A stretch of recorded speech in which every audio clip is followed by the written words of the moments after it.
الحمد لله رب العالمين وبه أستعين وأشهد أن لا إله إلا الله وحده لا شريك له وأشهد أن محمدا عبده ورسوله صلى الله عليه وعلى آله وصحبه وسلم تسليما كثيرا اما بعد. گرامی قدر حضرات و خواتین،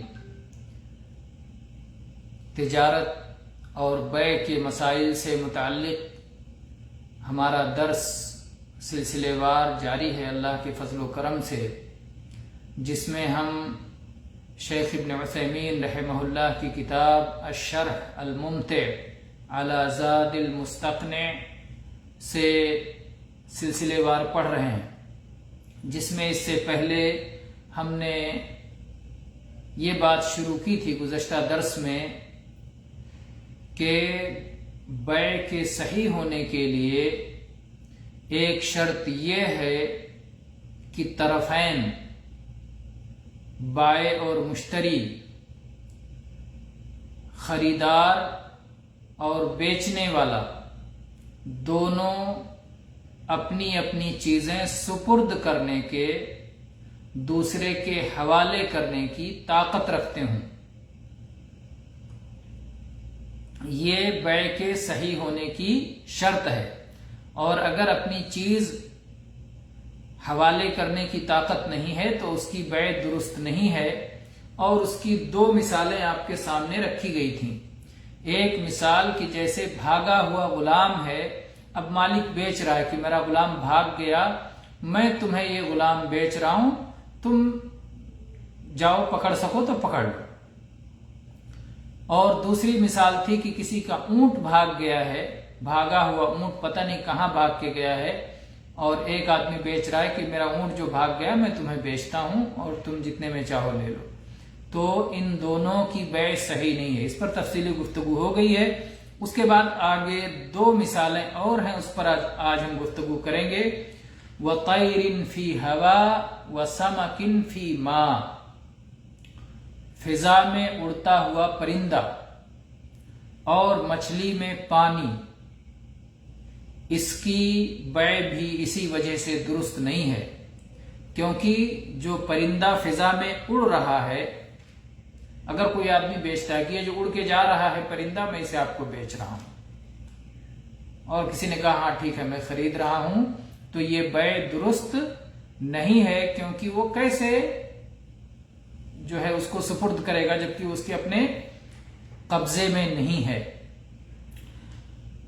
یعنی اس کی مثال اہل علم نے ایسے دی ہے. شیخ ابن عثیمین رحمہ اللہ مثال دیتے ہوئے کہتے ہیں کہ جیسے ایک انسان کے پاس کبوتر ہے، کسی نے کبوتر پال رکھا ہے، لیکن کبوتر ابھی اس کے اپنے اس مکان میں، اس جگہ میں نہیں ہے جہاں اس نے اسے پال رکھا ہے کہ اسے پکڑ کے لا کے دے دے اور سپرد کر دے. وہ اڑ گیا ہے، اور کبوتر اڑ کے کہیں گیا ہے اپنا دانہ چگنے. وہ مانوس ہے، شام کو لوٹ کے آ جاتا ہے. کبوتر اپنے مکان سے نکلتا ہے، اڑتا ہے، دن بھر دانہ چگتا ہے، لوٹ کے شام کو پھر اپنی جگہ میں آ جاتا ہے جہاں اس کی رہائش اس کے مالک نے بنائی ہے. اب یہ کبوتر جو اس کے پاس نہیں ہے، اڑ کے گیا ہے، کیا اس کبوتر کو بیچنا جائز ہے اس کے لیے؟ کیونکہ ابھی خریدار کے حوالے کرنے کی اس کے اندر طاقت نہیں ہے. تو شیخ فرماتے ہیں کہ مؤلف نے جو لکھا ہے، مثال دیا کہ ہوا کا پرندہ، اس کا بیچنا درست نہیں. اس سے معلوم ہوتا ہے کہ اگرچہ وہ گھر لوٹ کے آنے کی اسے عادت ہے، رات میں لوٹ کے آ جائے گا، لیکن اس کے باوجود یہ بیع درست نہیں ہے، کیونکہ ہو سکتا ہے کہ کوئی اسے پکڑ لے، کوئی اسے شکار کر لے، اس طرح سے وہ ہلاک ہو جائے، نہ لوٹ سکے.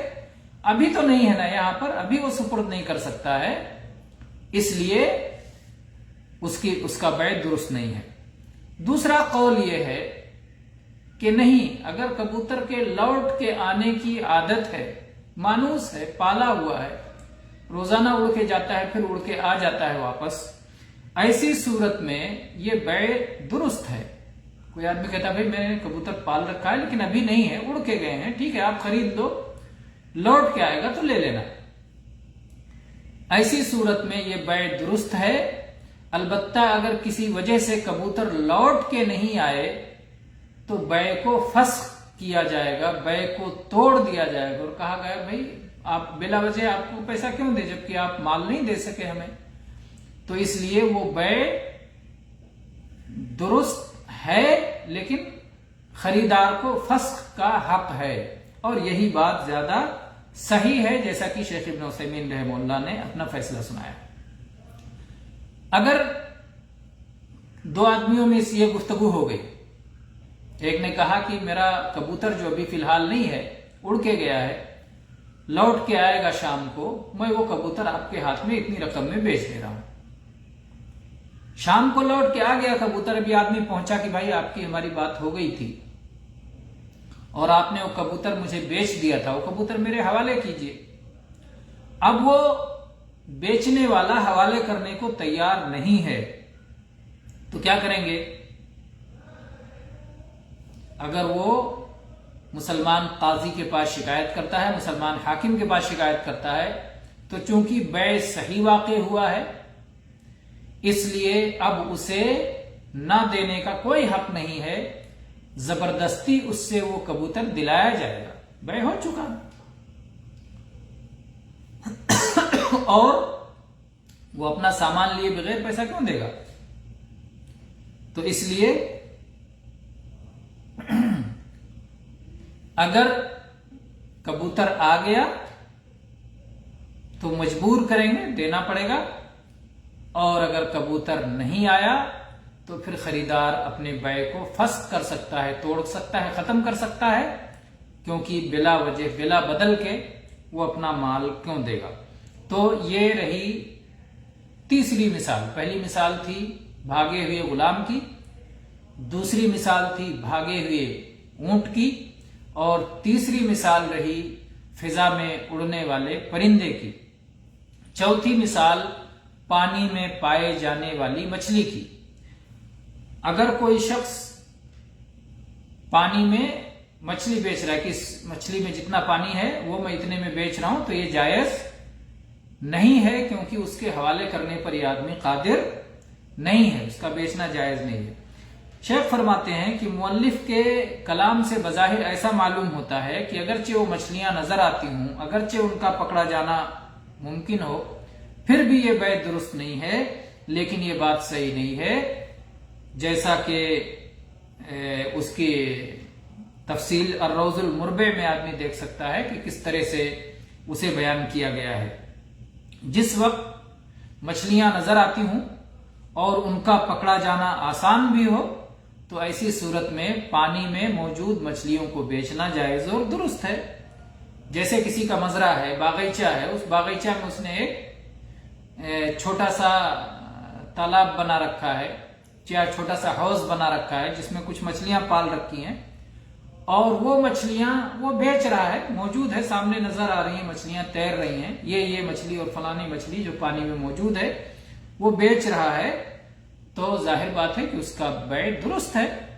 تو اس لیے عمومی طور پر ایسا کہنا کہ پانی میں موجود مچھلی کا بیع درست نہیں ہے، اس عموم کے ساتھ یہ بات صحیح نہیں ہے. مقصد یہ ہے کہ کوئی ندی بہ رہی ہے یا سمندر میں جو مچھلیاں ہیں اس کی کوئی بیع کرے، جس کو پکڑ کے حوالے کرنے کی قدرت نہیں ہے، تو کہے کہ بھائی یہ سمندر میں جو بڑی مچھلی پائی جاتی ہے وہ میں تم سے بیچ رہا ہوں، تو ظاہر بات ہے کہ وہ درست نہیں ہوگا کیونکہ اس کو پکڑ کے سپرد کرنے کی اس کی طاقت نہیں ہے. یا اسی طرح سے سمندر نہ ہو، ندی نہ ہو، نالا نہ ہو، لیکن پھر بھی اس کا پکڑ کے خریدار کے حوالے کرنا دشوار ہو، تو ایسی صورت میں بیع جائز نہیں ہے. اس لیے کہ ہو سکتا ہے ابھی مچھلی نظر آئے گی، دیکھو مچھلی جو نظر آ رہی ہے یہ میں تمہیں بیچ رہا ہوں، لیکن بعد میں پتہ چلا کہ کیچڑ میں مچھلی دب گئی اور پکڑ کے حوالے نہیں کر پائے، تو بلا وجہ کیوں ان کو اپنا پیسہ دے گا؟ تو جس چیز کو خریدار کے سپرد کرنے کی طاقت نہ ہو، قدرت نہ ہو، تو اس چیز کا بیچنا درست نہیں ہے، اور اس مال سے کوئی چیز خریدنا درست نہیں ہے جس مال کو بیچنے والے کے سپرد کرنے کی طاقت نہیں ہے. تو اس لیے دو مزید مثالیں تھی. اس کے بعد میں ایک مثال یہ ہے وَلَا مَغْصُوبٍ مِّن غَيْرِ غَاصِبِهِ أَوْ قَادِرٍ عَلَى أَخْذِهِ. یہ کیا ہے؟ ایک مال ہے جو کسی شخص نے غصب کر لیا، چھین لیا، زبردستی اسے لے لیا. اب ایک تیسرا شخص آتا ہے اور ہم کہتے ہیں دیکھو بھائی یہ میرا مال جو اس نے چھین لیا ہے میں آپ کو بیچ دے رہا ہوں. چھیننے والا یہ ہے، یہ مال میرا اس کے ہاتھ میں ہے اور میں آپ کے ہاتھ میں بیچ رہا ہوں. اور وہ اس مال کے لینے کی طاقت نہیں رکھتا جو خریدار ہے. تو اس خریدار سے بیچنا، یہ تھرڈ پارٹی سے بیچنا جائز نہیں ہے، کیونکہ اس کو سپرد کرنے کی اسے طاقت نہیں ہے. ہاں یہاں استثناء کیا کہ غاصب کے علاوہ کسی کو بیچنا یا اسے حاصل کر لینے، لے لینے کی طاقت رکھنے کے علاوہ کسی کو بیچنا درست نہیں ہے. لیکن غاصب کو بیچنا، جس نے چھینا ہے اسی کو بیچ دینا، جو لینے کی طاقت رکھتا ہے اسے بیچ دینا، اس کو درست قرار دیا ہے. اس کو کہتے ہیں وہ درست ہے. وہ کیسے؟ اس طرح سے کہ مالک اس چھیننے والے سے کہے، اس غصب کرنے والے سے کہے کہ بھائی آپ زبردستی یہ چھین کیوں رہے ہیں، میں بیچنے کے لیے تیار ہوں، مجھ سے خرید لو. تو اگر وہ خریدنے کے لیے تیار ہو جاتا ہے اور خرید لیتا ہے تو یہ بیع درست ہوگا، اس لیے کہ یہاں چیز سپرد کرنے کی طاقت ہے. اسی نے تو چھینا ہے، اسی کے پاس مال ہے، تو ہم جو مال بیچ رہے ہیں وہ مال بیچنے والا مال اس کو دینے کی طاقت ہے، کیونکہ تو پہلے سے چھینے ہوئے ہے. تو اس لیے بیع درست ہو جائے گا. لیکن شرط یہ ہے کہ غصب کرنے والا بیع کے سوا کسی اور صورت سے روک دے تو درست نہیں ہوگا. چھین لیا، غصب کر لیا، اب اس کے بعد لوٹانے پہ تیار ہے کہ بھائی ٹھیک ہے اپنا مال لے لو، میں نے چھین لیا تھا، غلطی کی تھی، زبردستی کی تھی، لیکن اب میں تمہارا یہ مال جو میں نے تم سے چھین لیا تھا میں تمہارے سپرد کرتا ہوں. اب تم چاہو اسے کسی کو بیچ دو یا چاہے تم خود مالک بنے رہو. اگر وہ واپس کرنے کے لیے تیار ہے اور اس کے بعد یہ کہتا ہے کہ بھائی تم کو یہ چیز پسند آئی، تم نے چھین لیا تھا، چلو خرید لو، میں بیچ ہی دیتا ہوں، اب میں نہیں رکھوں گا اپنے پاس. تو اگر اس طرح کی بات ہے تو غاصب کے ہاتھ سے بیچنا درست ہو جائے گا. لیکن اگر غاصب یہ کہہ رہا ہے کہ نہیں میں نے یہ چھین لیا ہے، میں تمہیں واپس نہیں دوں گا، ہاں تم بیچو تو خرید سکتا ہوں، رقم دے سکتا ہوں اس کے بدلے، لیکن یہ کہو کہ یہ چیز لوٹا دوں تو یہ نہیں لوٹاؤں گا. ایسی صورت میں بیع درست نہیں ہے، اس لیے کہ بیع میں رضامندی ضروری ہے. الا ان تکون تجارتا عن تراض منکم، تجارت کی اہم شرط ہے رضامندی، جس کو ہم پہلے بیان کر چکے ہیں. تو اگر کسی نے کوئی چیز چھین لیا اور اس کے بعد وہ مان رہا ہے کہ ٹھیک ہے یہ آپ کی چیز ہے، لیکن میں آپ کو اسی صورت میں دے سکتا ہوں جب آپ اسے مجھ سے ہی بیچو، یہ شرط لگا کے دے، تب پھر بیع صحیح نہیں ہوگا، اس لیے کہ راضی نہیں اس پر، اور رضا کے بغیر بیع درست نہیں ہے. تو یہاں اضطراری طور پر اگر مالک کوئی بیچ رہا ہے اور وہ سوچ رہا ہے کہ چلو میرا مال، ایسا نہ ہو کہ میرا مال بھی چلا جائے، اس کے بدلے میں جو کچھ ملنا ہے وہ بھی چلا جائے، تو کیوں نہ بیچ ہی دیتا ہوں، جو بھی اونے پونے مل جائے، کچھ تو مل جائے، ورنہ یہ غصب کر کے بیٹھا ہے. تو ایسی صورت میں بیع درست نہیں ہے، یہ بیع فاسد ہے. اگرچہ غصب کرنے والا اس کی قیمت سے کئی گنا بڑھا کے دے، 100 روپے کا مال ہے لیکن وہ 1000 دینے کو تیار ہے، بیچنے والا نہیں بیچنا چاہتا، اس کی مرضی ہے، بھائی اس کا مالک ہے، مالک ہے.